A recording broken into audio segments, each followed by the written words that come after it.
O Deus de montanhas é o mesmo Deus dos vales, e não há lugar que a graça dele não nos possa alcançar.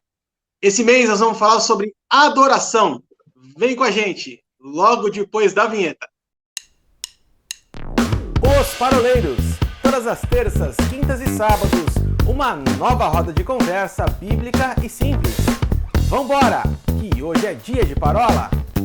Olá pessoal, o canal Os Paroleiros está de volta. Estamos começando tema novo, Parola 58, mês de julho de 2021.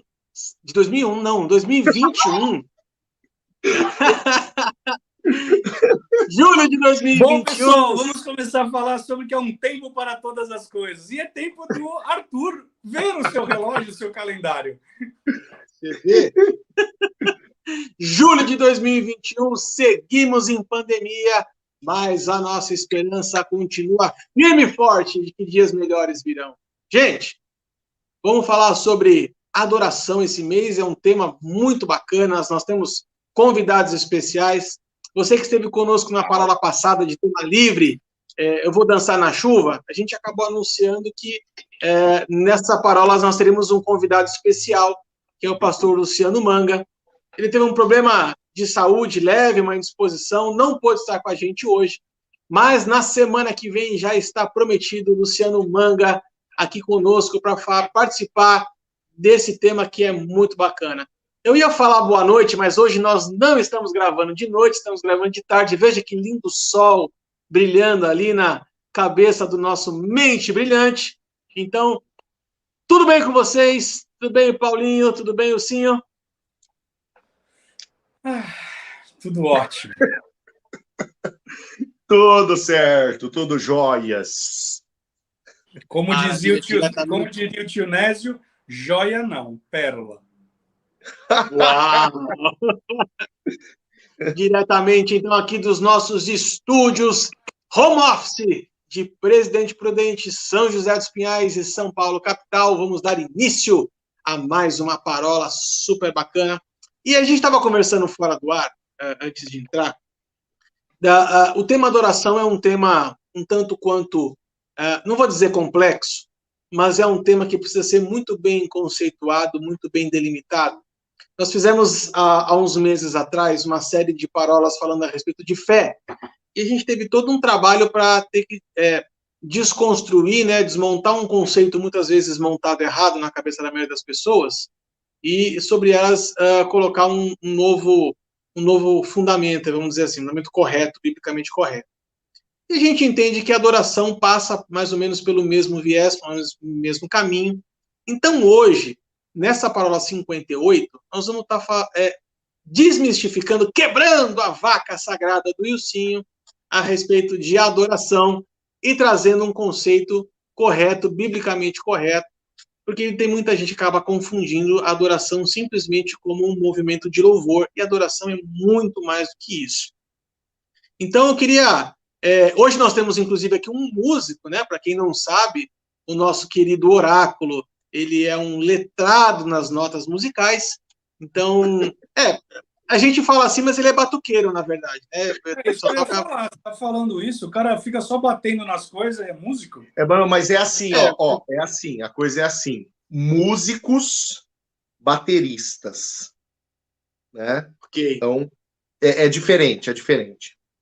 Cuidado. Entendi. Que nós vamos ser cancelados por conta disso que você falou. Lá vem os canceladores. O nosso, então, Oráculo multi-instrumentista, que toca bateria, que toca tamborim, que toca campainha e sai correndo. Oráculo! Vamos falar um pouquinho de adoração? Com 120 quilos eu não toco mais campainha para sair correndo, cara. Mas já fiz. Adoração. Eu acho assim, é interessante a gente começar por onde você propõe, Arthur, começar fazendo uma construção correta, né, demolindo um pensamento equivocado, errôneo ou limitador, né, do que seja o assunto adoração, e ampliando o nosso pensamento para aquilo que seja uma visão correta, uma visão conivente com a palavra de Deus, né, que concorde com a visão de adoração de palavra de Deus. Tanto no Antigo quanto no Novo Testamento, nós vamos perceber a adoração como um meio de aproximar pessoas de Deus, né? E isso não pode ser restringido a um determinado padrão de ações que venha a ser feito pelo ser humano, né, em referência à sua relação com o Senhor. Mas, por que isso, né, afinal de contas? Porque se eu estivesse restringindo a adoração à música, eu estaria dizendo que aqueles que não têm dotes musicais estão fora de uma cultura de adoração. Se eu estivesse restringindo a adoração a uma espécie a um modelo de oração, então isso também deixaria de fora todas as demais expressões de adoração que a gente pode encontrar. Afinal de contas, que lugar que a gente pode dizer que a adoração está? E eu costumo partir do seguinte pressuposto: a adoração está naquilo que me aproxima de Deus e me torna mais parecido com Ele. Então, olha só, nós temos duas informações importantes aqui: aquilo que me aproxima de Deus e aquilo que me torna parecido com Ele. Tem um salmo que eu gosto muito, que embora ele não fale diretamente ou exclusivamente de adoração, ele vai ser, para mim, um salmo-chave para eu entender adoração. Lá vem o Wilsinho mostrando a coleção nova dele de livros, né? Depois, daqui 15 minutos, para sair no segundo bloco, você mostra o número 2, aí daqui 45 minutos para sair no terceiro bloco, você mostra o número 3, tá bom? E depois fica o link para você adquirir o seu exemplar. Mas voltando àquilo que é sério, porque agora eu vou botar a base bíblica nesse negócio, Arthur. Tem um salmo que eu gosto muito, que é o Salmo 115. O Salmo 115, ele abre-se da seguinte forma: não a nós, Senhor, não a nós, mas ao teu nome da glória, por amor da tua misericórdia e da tua fidelidade. E quando termina esse salmo, lá nos últimos versículos, nos versos 17 e 18, a palavra diz assim: os mortos não o louvam, Senhor, nem os que descem à região do silêncio. Então há um assunto de louvor. Durante todo o salmo, o louvor ele não é desenvolvido. A ideia do louvor não é desenvolvida. Mas no final diz: os mortos não o louvam, nem os que descem à região do silêncio. Nós, porém, bendiremos ao Senhor desde agora para sempre. O resto desse salmo dedica-se a quê? Dedica-se a falar dos ídolos, né? E aí a palavra vai falar, né? Prata e ouro, lá nos versos 4, 5, até o 8. Prata e ouro são os ídolos deles, obras das mãos de homens, tem boca não falam, tem olhos e não veem, tem ouvidos e não ouvem, tem nariz e não cheiram, suas mãos não apalpam, seus pés não andam, som nenhum lhes sai da garganta. Tornem-se, olha isso daqui, tornem-se semelhantes a eles os que os fazem, e tantos quantos neles confiam. O que a palavra está comunicando para mim aqui? Que existe uma dimensão de adoração, existe uma dimensão de fé, vamos começar pela fé. Existe uma dimensão de fé, que é uma dimensão de fé mentirosa, perigosa. E é essa dimensão de fé destes versículos que nós lemos. E a palavra ela vai falar que essa dimensão de fé vai levar estas pessoas que confiam nestes deuses das dimensões de fé perigosas a adorá-los. Mas a palavra vai falar qual é o resultado dessa adoração. O salmista ele diz: vai se tornar semelhantes a eles, aqueles que os adoram. O que isso, por um sentido inverso, comunica para mim? Que eu me torno semelhante ao Senhor quando eu adoro ao Senhor, né?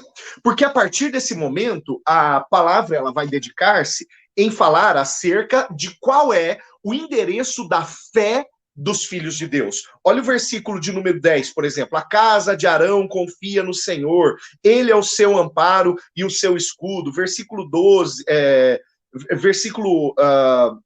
versículo 11, confiam no Senhor os que temem o Senhor, ele é o seu amparo e ele é o seu escudo, né? Aí vem o versículo de número 14, quando a palavra diz: o Senhor vos aumente bênçãos mais e mais, falando que o Senhor responde à confiança do povo. E aí sim vem o final do Salmo, falando acerca de adoração, que é aqueles versículos que eu acabei de ler, que eu li no começo, melhor dizendo, os versos 17 e 18, os mortos não louvam, quem louva é quem está vivo.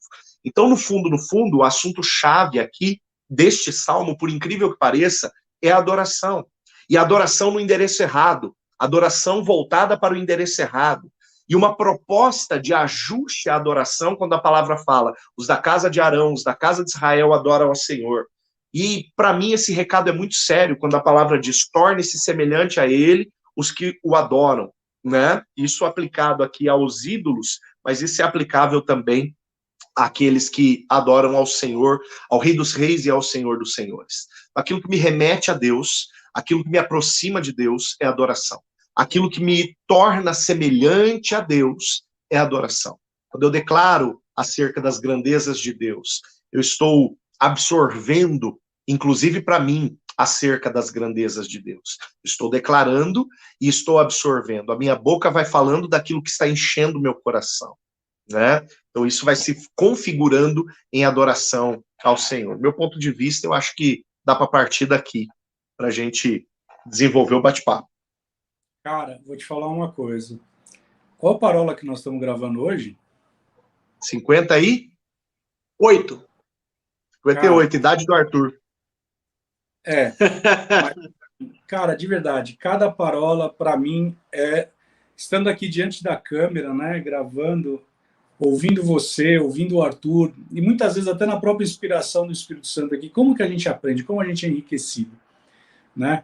Ouvindo o Paulinho falar sobre isso agora, eu nunca tinha pensado no Salmo 115 dessa forma, e muito menos ouvindo a respeito disso que nós espelhamos, ou nós vamos manifestar aquele a quem nós adoramos, né? Que forma tremenda. Gente, isso foi uma pérola que a gente acabou de receber da parte do Senhor. Falando sobre isso, um texto que vem muito ao meu coração, Arthur, é um texto que está lá em Jó, capítulo 1, verso 20, que vai demonstrar para nós essa questão da expressão da adoração. Porque a gente veio falando a respeito de sofrimento, nós falamos sobre a questão de como que Deus ele opera no meio do sofrimento, e agora nós vamos falar sobre a adoração. E quando nós vamos falar sobre a adoração, e depois dessa riqueza que o Paulinho falou, eu acho que a maior expressão do que a gente pode manifestar aqui é o que está em Jó, capítulo 1, verso 20. Porque ele vai falar assim, então Jó se levantou, rasgou o seu manto, rapou a cabeça, lançou-se por terra e adorou. Veja, o Paulinho ele falou algo sobre a questão daquilo que nós adoramos, a gente vai absorver aquilo como uma característica nossa, independente da situação. Jó aqui, ele vai fazer como? Ele perdeu tudo. A sua esposa, então, falou um monte de groselha para ele. E o que ele faz? Ele simplesmente se posiciona e fala assim, quer saber de uma coisa? Independente da situação, independente dessa adversidade, eu vou continuar adorando a Deus. Eu vou me posicionar em adoração. E o Paulinho, eu pensei que ele ia olhar para esse texto do Salmo 115 e ia falar sobre isso, mas quando você lê, ele vai falar o seguinte, que a adoração, esse exercício de fé, onde você se coloca numa posição de reverência, onde você se coloca numa posição onde você reconhece o senhorio nas nossas vidas, ele fala exatamente no verso 13 que ele abençoa os que temem, tanto pequenos como grandes. No verso 14, o Senhor vos aumente bênçãos, mais e mais sobre vós, e sobre os vossos filhos. Ou seja, tomando exatamente a expressão que o Arthur, que o Paulinho estava manifestando. Então, quando eu expresso a minha adoração a Deus, eu começo a trazer para mim, a ser atraído pelo caráter de Deus, e essa atração do caráter de Deus em mim, ela redunda não somente em uma transformação no meu caráter, como ele redunda em bênção. Olha como essa expressão de adoração fala aqui no verso 14. Mas eu estou tomando como base aqui, Paulinho, o que você falou, e eu achei que você ia entrar por essa linha. Porque você falou o seguinte... Deixei para você. Entendi. Enquanto você ia para o céu, né? Tá certo. Porque eu peguei o texto de Jó 1:20, que ele fala que Jó, ele perdeu tudo. Jó, ele, depois que ele perde tudo, ele rapa a cabeça, ele rasga suas vestes, se prostra e adora. Isso me faz entender algo, e aí eu estou fazendo o link aqui com os salmos que você estava lendo, porque ele vai falar o seguinte: quando eu atraio o caráter de Deus através da adoração, o meu caráter ele é transformado, e eu recebo uma bênção do Senhor a tal ponto que diz o verso 14: o Senhor vos aumente bênçãos mais e mais sobre vós e vossos filhos. Se nós formos no final do livro de Jó, a expressão, olha só o que eu vou falar, a expressão de adoração de Jó se cumpre no Salmos 115:14. Por quê? O Senhor ele restituiu para ele. Ou seja, aquilo que Paulo fala, para nós vivermos uma vida de gratidão, né? Em tudo dai graças. Não importa o que você esteja passando. O próprio Paulo, ou em Tiago, ou também em Pedro, vai dizer o seguinte: olha, tende por grande alegria passar por provas, por situações adversas, aquilo que está se levantando contra você. Ei, se aquiete. Isso é uma expressão de adoração. Ou seja, a adoração não simplesmente se resume de nós levantarmos as nossas mãos santas, de nós adorarmos, mas é nós reconhecermos a Deus, o seu caráter manifesto, independente da situação. Paulo, eu acho que ele sabia o que ele estava falando. Mas já que você estava lá e voltou agora, Paulinho, o que você acha a respeito disso?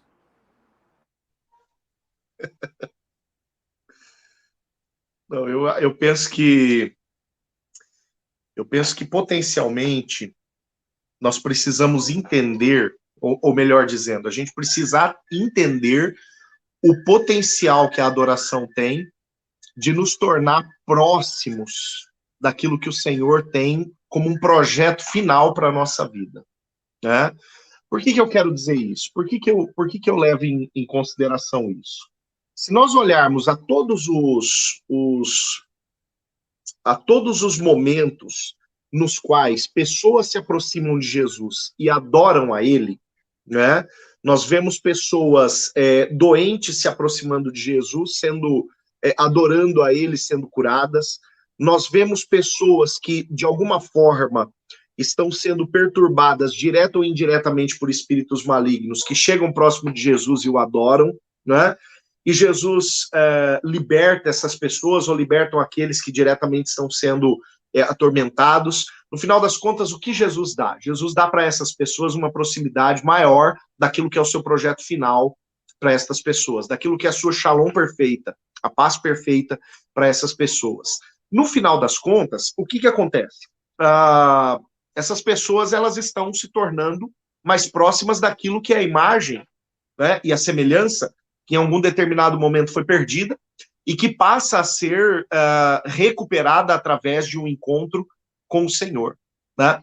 Então, no meu ponto de vista, Will, Arthur, tudo se resume a este encontro com o Senhor de maneira aberta, de maneira sujeita, submissa, né?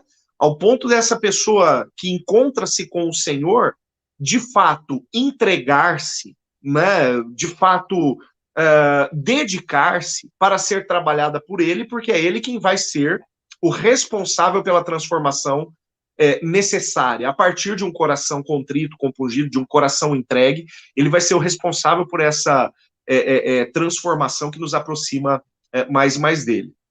Eu gostei muito de uma palavra que você usou, Paulinho, e aí eu vou fazer minha consideração aqui para a gente fechar esse primeiro bloco, que é a questão do espelhamento, né? Toda vez que eu confesso para vocês que eu sempre, quando eu pensei a respeito de adoração e quando a gente ouve falar a respeito de adoração, para mim é a seguinte coisa: eu estou aqui, Deus está aqui. Então eu olho para Ele, vejo quem eu sou diante dele e o que ele é diante de mim, e eu me coloco numa condição de submissão, numa condição de falar assim: Senhor, sem ti eu não sou nada, né? E aí eu acho que é importante a gente desmistificar essa questão da adoração simplesmente como um louvor, porque eu posso fazer a minha adoração com uma oração, eu posso fazer a minha adoração com palavras, simplesmente, eu posso fazer a minha adoração com uma declaração de sentimento, posso fazer isso através de música, enfim, são muitos os formatos, mas uma coisa é comum para todas. Eu nunca perco de vista quem eu sou e quem ele é. Eu acho que essa é a grande questão da adoração. E aí a gente talvez volte a pensar novamente num tema que é recorrente em várias parolas, que é a questão da identidade. Sempre esbarra na questão da identidade, roda e volta na questão da identidade. Mas saber quem eu sou diante dele e saber quem ele é o primeiro passo para uma adoração. Uma vez eu fiquei pensando assim, eu vejo tantas pessoas adorando a Deus por aquilo que ele faz, ou adorando a Deus pelo aquilo que nos cerca. Né? Então, eu olho a natureza, eu vejo um lindo pôr do sol, eu falo assim, uau, isso só pode ser feitura das mãos do Senhor, eu adoro porque ele é maravilhoso. Eu olho para um sorriso de uma criança, eu falo assim, puxa, a vida é Deus na vida dessa criança. Eu olho, enfim, a gente acaba olhando para a criação e vendo isso como uma inspiração para adorar a Deus. Gente, isso é só a ponta da unha do dedinho do pé diante do que Deus é. E a gente muitas vezes olha aquilo e fala, puxa, isso aqui é tudo. Não, gente. Deus é muito mais do que aquilo que os nossos olhos conseguem vislumbrar, né? Nós vamos falar nos blocos para frente, vamos aprofundar esse assunto. Aqui é só um bloco introdutório. Então, se você está gostando desse assunto, segura aí um pouquinho. A gente vai voltar no próximo vídeo, no bloco 2, para falar um pouquinho mais sobre adoração. Se você ainda não nos segue nas nossas redes sociais, siga lá no Facebook, no Instagram, no YouTube e também no Spotify. Esperamos vocês no segundo bloco. Até já. Tchau, tchau.